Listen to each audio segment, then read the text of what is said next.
Possum, and I live in the City of Gosnell's Museum. This is my friend Ellie. Hi everyone. Ellie's going to show us how to make butter and scones. Ellie, did the people who lived here in the olden days make butter and scones? Yes, they did, Scratty. The Wilkinson family lived here then. Oh. They had a big orchard full of oranges, lemons and grapefruit. They had lots of people working for them when they were picking and packing the fruit, so they had a lot of people to feed. Scones and butter were quick and easy to make. First they needed milk to make the butter. Scratty, where does milk come from? A bottle. Yes, but before that? The shops. Before that? A milk tree. What? No, milk comes from cows. Oh, okay.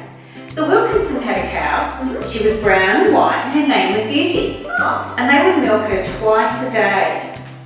Do you know how to milk a cow? Do you press a button on the side of the cow? No.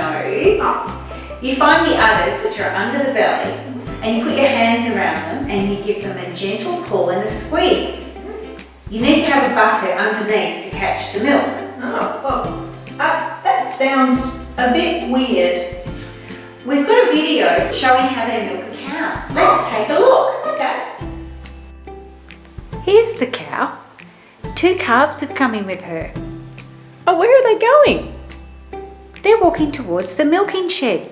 She walks there twice a day, so she remembers where to go. Oh. Can you see her udders? Where are they? They're under her belly, next to her back legs.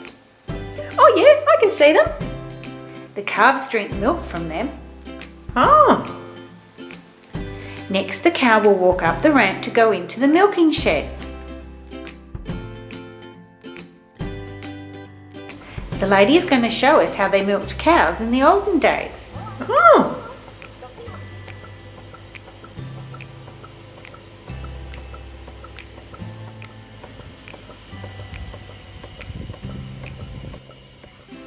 Now she'll use the modern milking machine. The cups form a vacuum inside, which draws the milk out of the udders. It's similar to what the calves do with their mouths when they drink the milk. Oh. Now the milk is moving through the orange tube. Can you see it? Oh yeah, I can.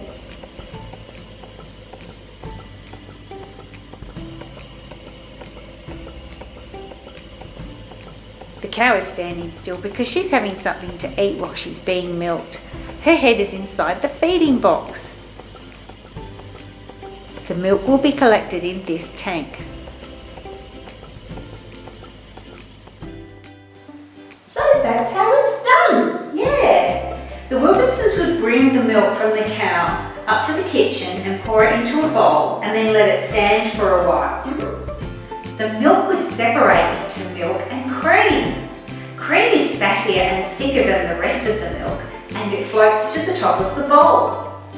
You scoop it off the top and use it for making things like whipped cream, sour cream, butter and ice cream. Yum! Shall we have a go at making some butter? Yeah. Okay, so we'll need a couple of plates and a blunt knife, a mixing bowl and some hand beaters, a jug with a sieve, some butter packs in water and some cream. You can buy cream from the shops if you don't have a cow at home.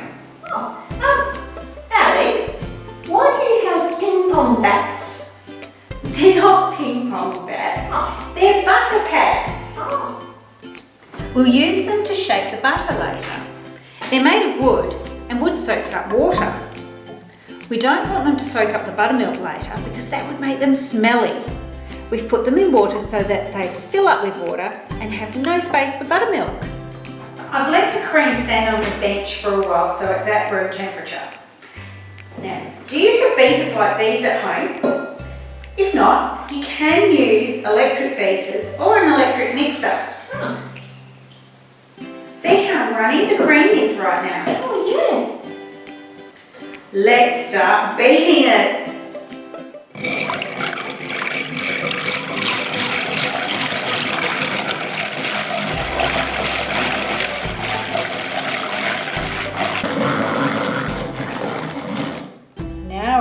thickened cream.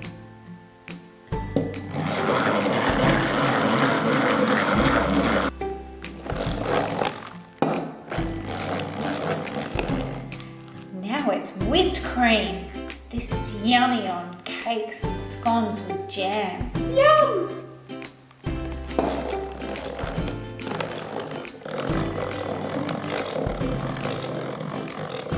Now it looks like scrambled eggs.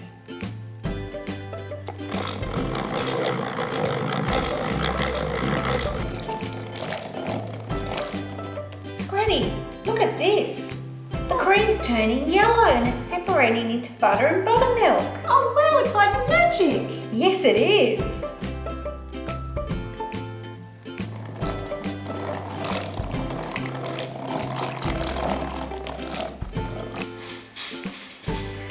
It's going to get splashy, so I'll tip the buttermilk out as I go. I'll pour it through a sieve to catch the butter.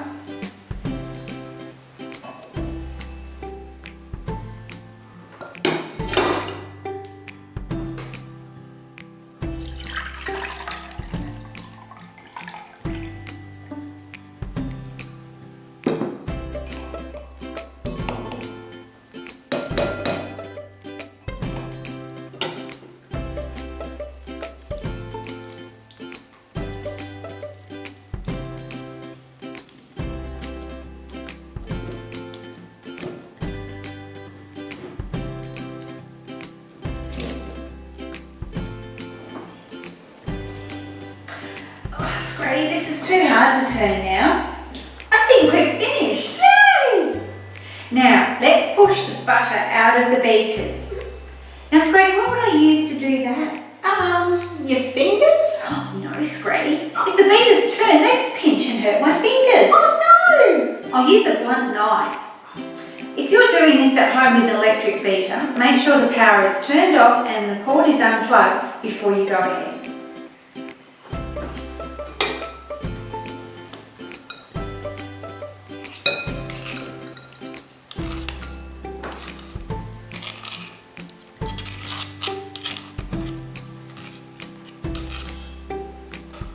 All done. Oh, cool. Oh, but the butter's all messy. Do we have to scrape it up with a spoon? We have something better. In the old days, people used butter pads just like these to make the butter into nice neat shapes. We need to use these to push the butter together to squeeze the buttermilk out. Oh, can I have a go? Yeah, sure.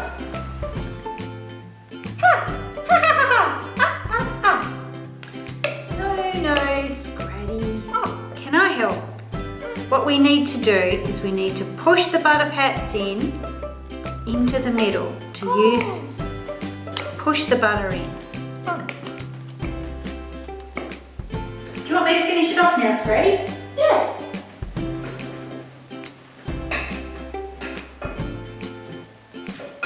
If I leave too much buttermilk in the butter, it won't last as long before it goes off.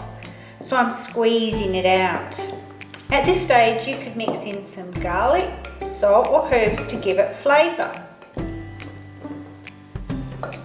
Can you see why they're called butter pats? Because they pat the butter. If you don't have butter pats, you could use some spatulas or some big flat spoons. Or your hands. Well, if they're clean.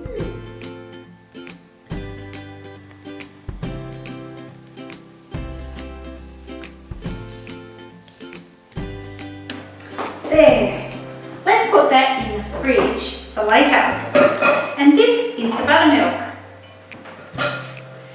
It's funny, really, because it's milk that's had all the butter taken out of it. Oh, well that's just silly. It should be called another name like anti-buttermilk or de-buttermilk or, oh, yeah, no butter milky McMilkface. Keep working on those, Scratty. Okay. We're going to use the buttermilk to make scones. Woohoo! When? In the next video.